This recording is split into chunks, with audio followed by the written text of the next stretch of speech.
Good morning students. આપણે આગળના લેક્ચરમાં શું જોયેલું? ઉપગણ વિશે જાણેલું, બરાબર, અને અંતરાલ વિશે. ઉપગણ એટલે શું હતું?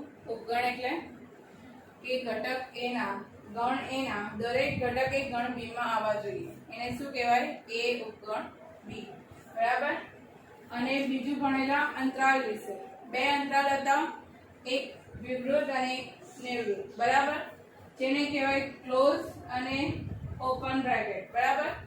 ઓપન અને ક્લોઝ બ્રેકેટ વિશે ભણેલા આપણે.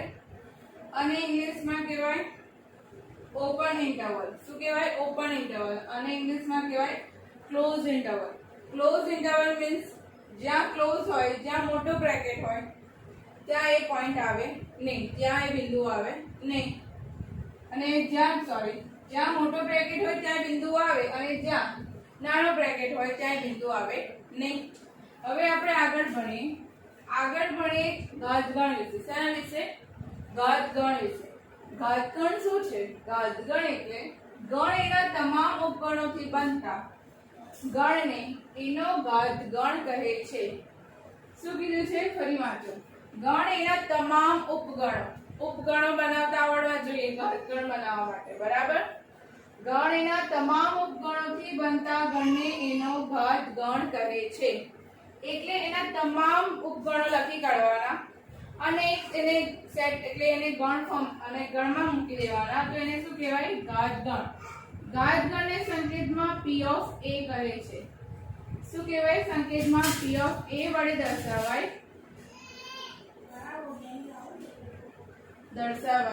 છે. A ગણ આપ્યો હોય તો અહીંયા A આવશે, B ગણ આપ્યો હોય તો અહીંયા B આવશે, બરાબર. શું કીધું? ઘાતગણ એટલે ગણ એના તમામ ઉપગણોથી બનતા ગણને એનો ઘાતગણ કહે છે. હવે આ વ્યાખ્યાને આપણે ઉદાહરણ દ્વારા સમજીએ, બરાબર. એક ઉદાહરણ લો. ગણ A બરાબર 1, 2 અને 3.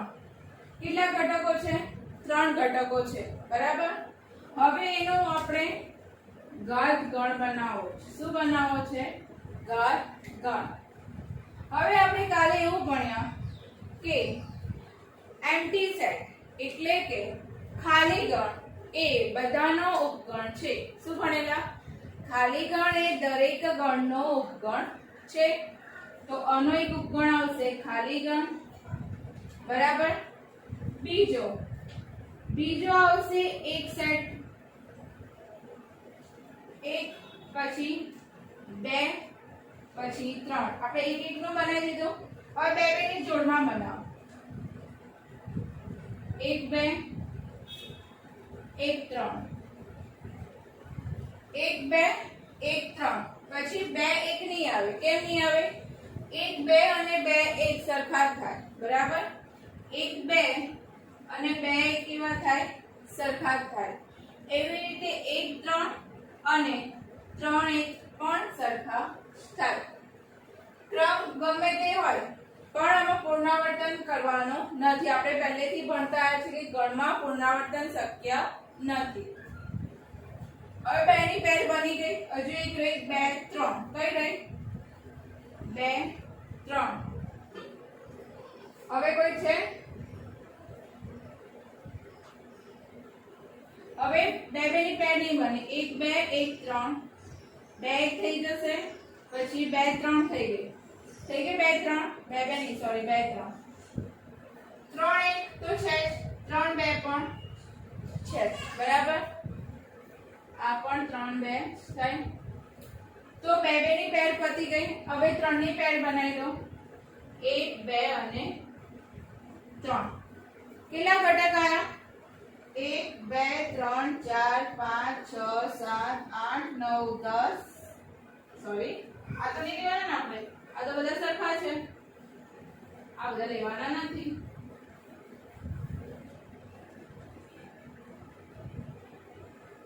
કેટલા ઘટક થયા? 1 2 3 4 5 6 7 અને 8.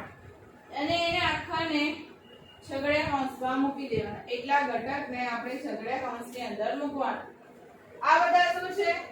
એના ઉપગણો છે. શું છે? એના ઉપગણો છે.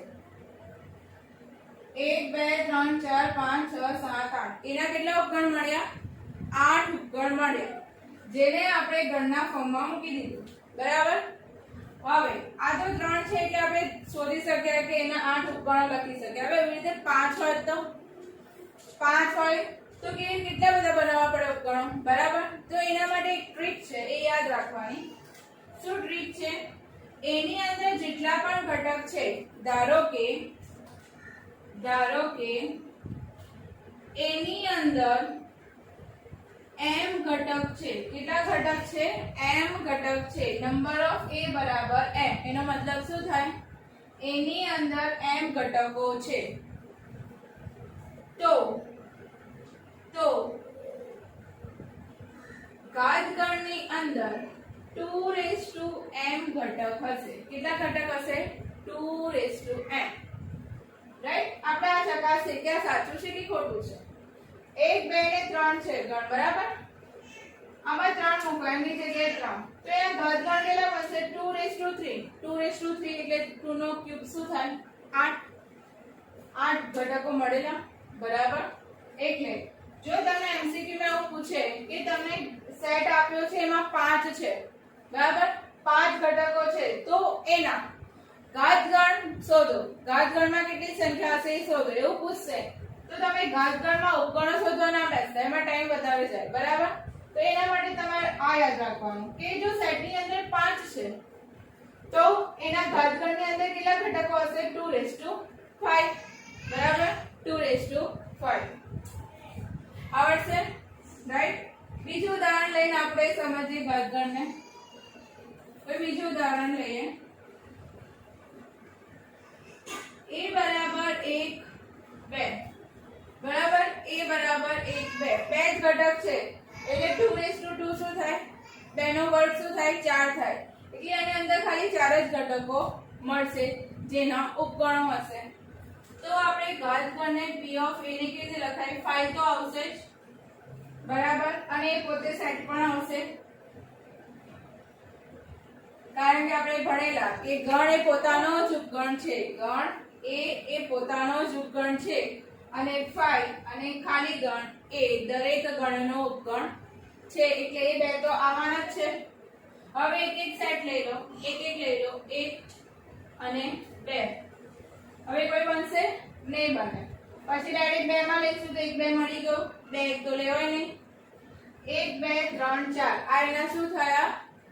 ઉપગણો. શું થયા? એના ઉપગણો. અને એને ગણમાં મૂકી દો તો તમારે શું થઈ ગયું? આ ઘાતગણ. પડી ગઈ ખબર? ઘાતગણ એટલે ગણ એના તમામ ઉપગણોથી બનતા ગણને એનો ઘાતગણ કહે છે. પહેલા આપણે ગણ આપ્યો હોય એનો શું શોધવાનો? ઉપગણ શોધવાનો. ગણ આપ્યા હોય એના ઉપગણ શોધવાના અને એને ગણમાં મૂકવાના. એનાથી બનતા જે ગણ હોય એને શું કહેવાય? ઘાતગણ. Okay clear? ચલો આગળ બીજા ઉદાહરણથી આપણે સમજીએ કે કેવી રીતે આપણે ઉપગણો બનાવવાના છે. ચલો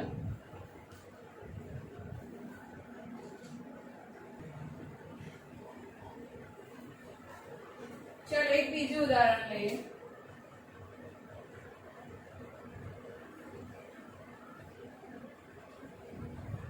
ચાર ઘટકનું ઉદાહરણ લીધું બરાબર, એટલે 2 ની 4 ઘાત આપણને 16 ઘટક મળશે. કેટલા મળશે ઘાતગણમાં? 16 ઘટક. પહેલા એના ઉપગણો શોધીએ. શું શોધીએ? ઉપગણ. ચલો એના તમામ ઉપગણ શોધવાના. પહેલા તે ખાલી ગણ આવશે, પછી શું કરવાનું? એક એક ની પેર બનાવવાનું. એક એક ની પેર 1 2 3 અને 4. એક એક પતી ગયો. હવે બે બે ની પેર બનાવો. 1 2 પછી એક જોડે આવશે 3 જોડે એક જોડે આવશે 4. એક જોડે પતી ગઈ બે બે ની પેર. હવે બે જોડે બનાવો. બે એક નહીં આવે કારણ કે બે એક બે બંને સરખા થશે એટલે 2 3 2 4 પતી ગઈ. હવે 3 જોડે બનાવો. 3 4 બરાબર.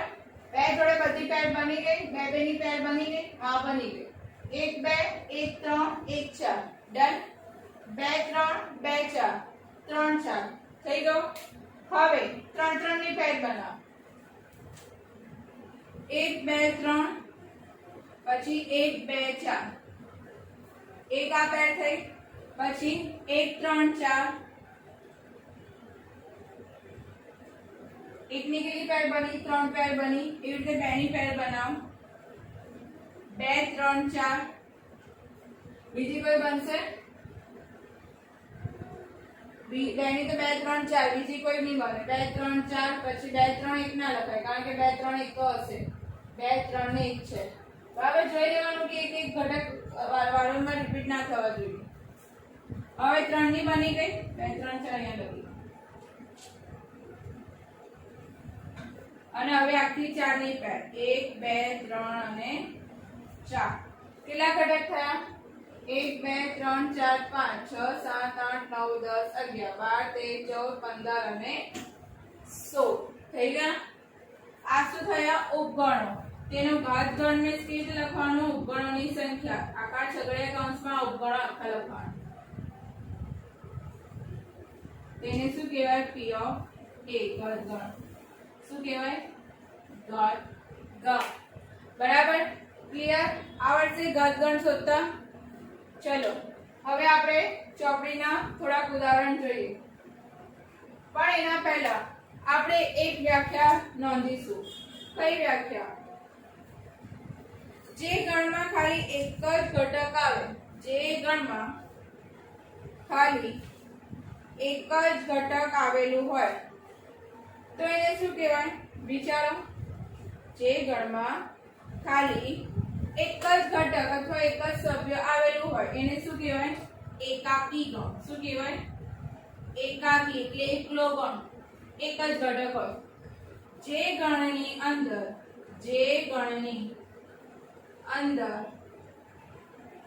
એક જ સભ્ય આવેલ હોય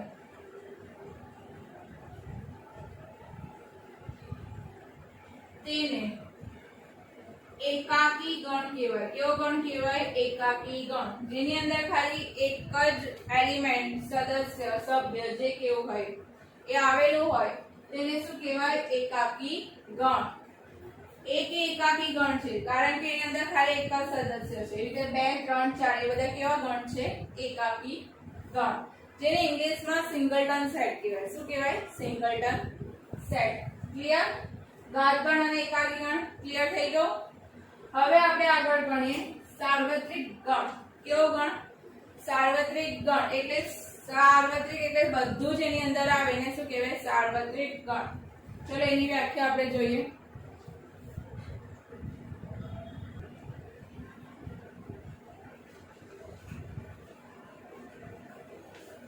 ચલો આપણે જોઈએ સાર્વત્રિક ગણ સાર્વત્રિક ગણ એટલે શું સાર્વત્રિક ગણ એટલે મૂળભૂત ગણ એટલે શું કહેવાય મૂળભૂત ગણ સાર્વત્રિક ગણને મૂળભૂત ગણ કહેવાય શું કહેવાય મૂળભૂત ગણ જેને કેપિટલ U વડે દર્શાવવામાં આવે કેવી રીતે દર્શાવવામાં આવે કેપિટલ U વડે સાર્વત્રિક ગણ એટલે જેમાં બધા જ ઘટકો આવેલા હોય એના પરથી જે બીજો ગણ બને એની અંદરથી જે સભ્યો લેવાના હોય U વિશે આપણે જ્યારે વેન ડાયાગ્રામ વિશે ભણીશું ને વેન આકૃતિ વિશે જ્યારે આપણે ભણીશું ત્યારે આ સાર્વત્રિક ગણ શું છે એ ખબર પડશે બરાબર અત્યારે તો ખાલી એટલું યાદ રાખો કે સાર્વત્રિક ગણને મૂળભૂત ગણ પણ કહેવામાં આવે અને તેને કેપિટલ U વડે દર્શાવવામાં આવે છે કેવી રીતે દર્શાવવામાં આવે છે કેપિટલ U વડે દર્શાવવામાં આવે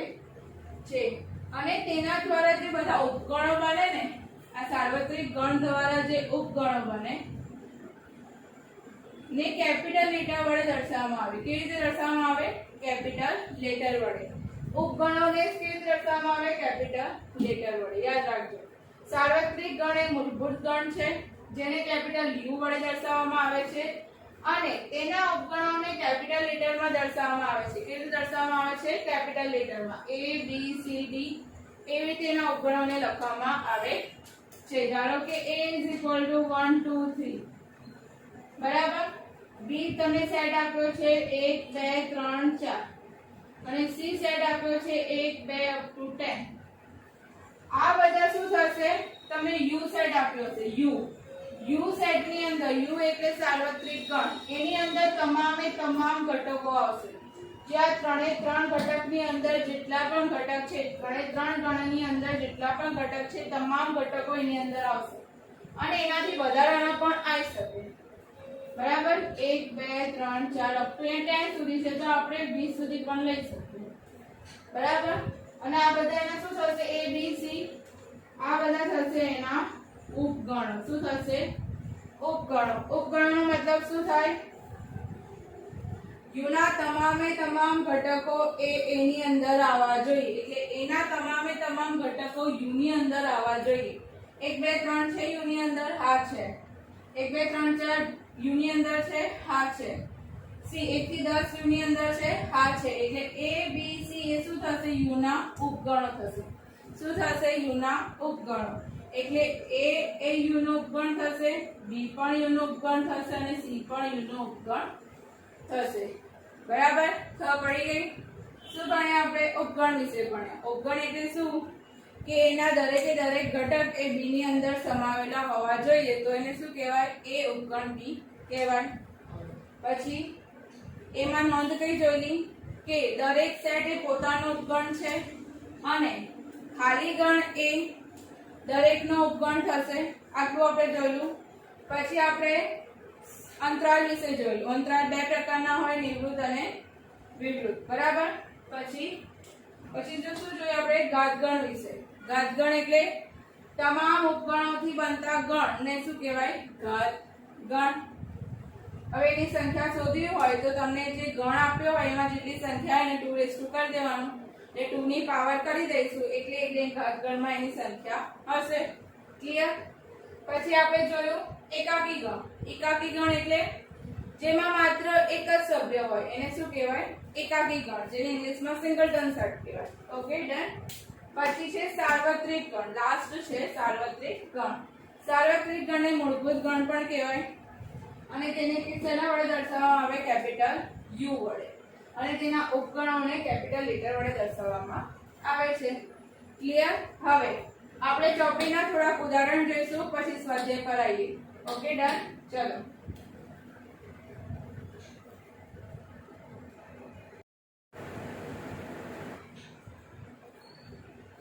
ચલો, હવે આપણે ઉદાહરણ નંબર 9 જોઈએ. ઉદાહરણ નંબર 9 શું કહે છે?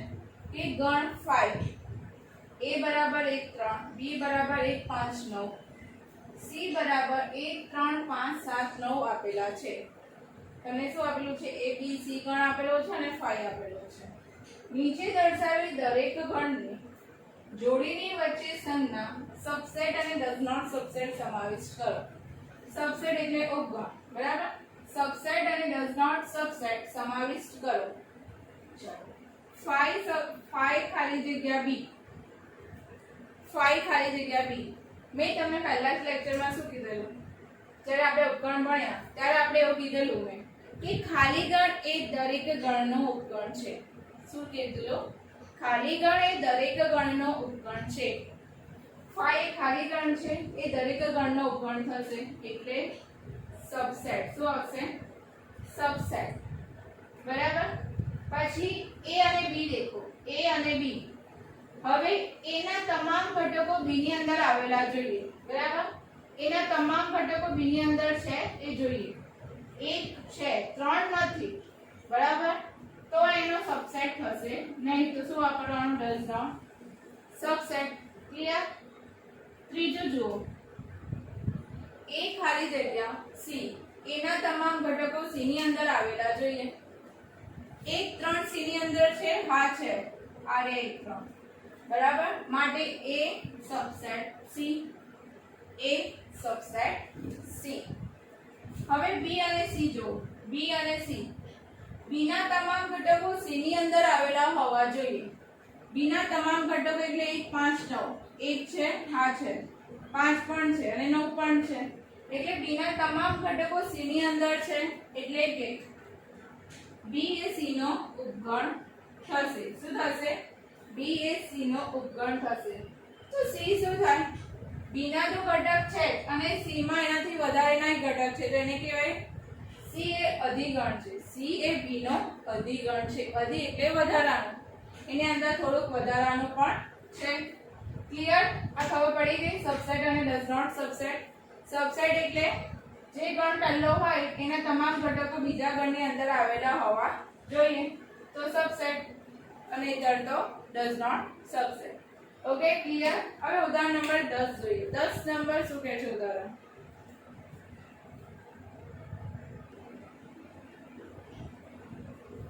ચલો ઉદાહરણ નંબર 10 શું કહે છે? a બરાબર a e i o u વ્યંજન આપેલા છે અને b બરાબર a b c d law. a b નો ઉપગણ છે, જો ના તો શા માટે? એવી રીતે b એ નો ઉપગણ છે, જો ના તો શા માટે? ચલો પહેલો પ્રશ્ન જોઈએ. a b નો ઉપગણ છે તો જોઈએ કે એના તમામ ઘટકો b ની અંદર છે. જોઈએ a છે, હા, પણ e i o u તો નથી એની અંદર, તો એનો ઉપગણ થશે નહીં. તો શું થાય? a એ b નો ઉપગણ નથી. કેમ નથી? કારણ કે e does not belongs to b, એટલે b ની અંદર e નથી, I ની અંદર પણ b નથી, એવી રીતે u ની અંદર પણ b નથી, u પણ b ની અંદર નથી, e i o u b ની અંદર નથી, માટે તે ઉપગણ નથી. એવી રીતે બીજો પ્રશ્ન પૂછ્યો છે કે b એનો ઉપગણ છે કે b ના તમામ ઘટકો એની અંદર છે, ના તો શા માટે? બરાબર, a તો છે પણ b c d નથી એની અંદર. બરાબર, એકલો છે પણ b c d નથી, એટલે તમામ ઘટકો નથી એની અંદર, ખાલી એક જ ઘટક એની અંદર છે, એટલે એ પણ એનો ઉપગણ થશે નહીં. ઉપગણ થવા માટે તમામ ઘટકો એની અંદર હોવા જોઈએ, માટે b એ એનો ઉપગણ નથી, કારણ કે કયા નથી? b નથી, પછી c નથી, એવી રીતે d નથી. બરાબર, પડી ગઈ ખબર? ઉપગણ છે કે નહીં ચકાસતા ખબર પડી ગઈ. ચલો હવે જોઈએ ઉદાહરણ નંબર 11.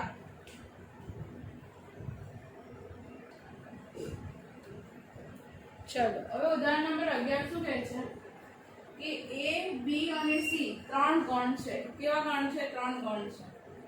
જો a belongs to b, એટલે a નો જે ઘટક હોય એ b ની અંદર છે, અને b subset of c, આનો મતલબ b ના તમામે તમામ ઘટકો c ની અંદર છે, તો a subset of c સાચું છે? જો તમારો ઉત્તર ના હોય તો ઉદાહરણ આપો. ચલો આપણે ચેક કરીએ કે ઉત્તર હા છે કે ના છે. ચલો કોઈ ગણ એ લઈ લઈએ. મેં લીધો 2. બરાબર, a બરાબર 2 લીધો. હવે b કેવો લેવાનો છે કે a belongs to b હોવો જોઈએ, એટલે a એ b ની અંદર આવેલો હોવો જોઈએ. a એટલે આખો એ b ની અંદર આવેલો હોવો જોઈએ. પછી તમે કોઈ પણ ઘટક લખો ચાલશે. બરાબર, કોઈ પણ ઘટક લખો એ ચાલશે, પણ a belongs to b તો હોવો જ જોઈએ. થઈ ગયું. અને b સબસેટ ઓફ c હોવો જોઈએ. અને c કેવો લેવાનો છે કે b ના તમામે તમામ ઘટક એ c ની અંદર આવેલા હોવા જોઈએ. કેવો લેવાનો છે? ફરી સાંભળો. b ના તમામે તમામ ઘટક એ c ની અંદર આવેલા હોવા જોઈએ. તો b ના તો તમામ ઘટક આવશે, એનાથી વધારાનો એક ઘટક લઈ લો. બરાબર, એટલે b સબસેટ c પણ થઈ ગયું. હવે શું જોવાનું છે કે a સબસેટ ઓફ c સાચું છે? એના તમામે તમામ ઘટક એ c ની અંદર છે. એનો ઘટક કયો છે? 2 છે. એનો ઘટક ખાલી 2 છે. એનો ઘટક 2 છે. સેટની ગણની અંદર 2 છે, ગણ 2 છે. શું કહેવાય? ગણ 2. ગણની અંદર 2 છે કે ગણ a છે. બરાબર, પણ એ 2 છે, ખાલી 2 નથી. બરાબર, ખાલી 2 નથી, આખા ગણમાં 2 છે. અને શું કહેવાય? ગણ કહેવાય. શું કહેવાય? ગણ. અને શું કહેવાય? સભ્ય કહેવાય. શું કહેવાય? એનો સભ્ય, એલિમેન્ટ જે કહો એ. બરાબર, એટલે ઘટક. આ શું છે? ઘટક છે અને આ છે ગણ. ગણ અને ઘટકમાં ફરક છે. ગણ એ છગડે કૌંસની અંદર હશે. હમાં a belongs to b નો મતલબ શું? કે એનો એ આખા b ની અંદર છે. a એટલે આખો આ લેવાનો. એ b ની અંદર છે એટલે આપણે છગડે કૌંસમાં 2 લખ્યો. બરાબર. b સબસેટ ઓફ c એટલે b આખો c ની અંદર છે. એ આટલો આપણે લખી કાઢવાનો, ઉમેર્યો 5. બરાબર. હવે શું થયું છે? a subset of c. a subset of c નો મતલબ શું હતો? ઉપગણનો મતલબ શું હતો? એના તમામે તમામ ઘટક હતા. તો આમાં ઘટક શું છે? 2 છે. કયો ઘટક છે? 2. પણ 2 એ c ની અંદર નથી. ગણ 2 છે પણ ઘટક 2 નથી. એનો મતલબ એ c નો ઉપગણ નથી. બરાબર. એ c નો ઉપગણ નથી. એટલે આપણે શું નોંધીશું? ગણનો ઘટક એ પોતે પોતાનો ઉપગણ નથી. ગણનો ઘટક એ પોતે પોતાનો ઉપગણ નથી. ઉપગણની અંદર સભ્ય આવવા જોઈએ. શું આવવા જોઈએ? સભ્ય. પણ અહીંયા તો એક ગણ આવેલો છે. બરાબર. ક્લિયર? ખબર પડી? ઉદાહરણ નંબર 11 માં શું નોંધ્યું? ગણનો ઘટક એ પોતે પોતાનો ઉપગણ છે નહીં. હવે આપણે જઈએ સ્વાધ્યાયના દાખલા પર. તે પહેલા આપણે સમજી લઈએ શું ભણ્યા આપણે. ઉપગણ વિશે ભણ્યા, પછી ઘાતગણ વિશે ભણ્યા, અંતરાલ વિશે ભણ્યા અને સાર્વત્રિક ગણ વિશે ભણ્યા. બરાબર. માં ઉપગણ એટલે એના તમામે તમામ સભ્યો એ b ની અંદર હોય તો એને એનો ઉપગણ કહેવાય. a b નો ઉપગણ કહેવાય. તો b એનો a નો અધિગણ થાય. b શું થાય? a નો અધિગણ થાય. બરાબર. ઘાતગણમાં શું કરવાનું છે? તમામ ઉપગણોની સંખ્યાનો ગણ બનાવવાનો છે. તમામ ઉપગણોનો ગણ બનાવશો એ તમારો શું થશે? ઘાતગણ. બરાબર. અંતરાલ એટલે જેમાં નાનો કૌંસ હોય એ બિંદુ અંદર આવે નહીં, જેમાં મોટો કૌંસ હોય એ અંદર આવે. એટલું યાદ રાખવાનું આપણે. પછી સાર્વત્રિક ગણ. સાર્વત્રિક ગણ એ મૂળભૂત ગણ છે. બરાબર. એને કેપિટલ U વડે દર્શાવવામાં આવે અને તેના ઉપગણોને કેપિટલ લેટરમાં દર્શાવવામાં આવે. શેમાં દર્શાવવામાં આવે? કેપિટલ A B C એવી રીતે દર્શાવવામાં આવે છે. પછી આપણે ઉદાહરણ જોયા. હવે આપણે સ્વાધ્યાય પર જઈશું. સ્વાધ્યાય 1.3. શું ભણીશું? સ્વાધ્યાય 1.3. પહેલાના જેવું જ હું તમને શીખવાડી દઈશ કે કેવી રીતે દાખલા ગણવાના છે. પણ ગણવાના તો તમારે જ છે. હું તમને ખાલી સમજાવીશ કે કેવી રીતે કરવાના છે. બરાબર. પણ ગણવાના તમારા લોકો આ છે. ઓકે, ચલો. Thank you. આપણે બીજા લેક્ચરમાં જોઈશું સ્વાધ્યાય 1.3. Thank you.